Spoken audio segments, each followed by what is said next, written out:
আসসালামু আলাইকুম সবাইকে।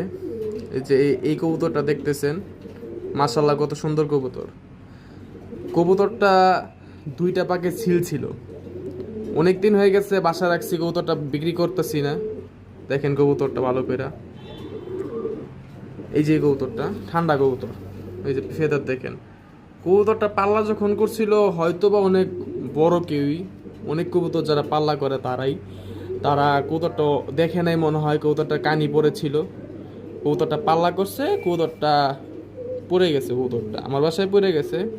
ঠিক আছে, তো অবশ্য কবুতর পায়ে কোনো ট্যাগ নাই। আমি চাচ্ছি কবুতরটা আপনাদের মাধ্যমে যদি কারো কাছে মালিকের কাছে পৌঁছায়, মালিক যেন কবুতরটা নিয়ে যায়। কবুতর পায়ে একটা ট্যাগ আছে, আমি দেখাইলাম না। কবুতরটার ফেস দেখুন, এই যে ফেদার মানে কালার। যার কবুতর অবশ্যই যে দেখেন লেজ দেখেন, অবশ্যই চিনবেন। চিনলে আমাকে নক করবেন, আমি আমার কমেন্টে কমেন্ট করবেন, তাহলে পেয়ে যাবেন।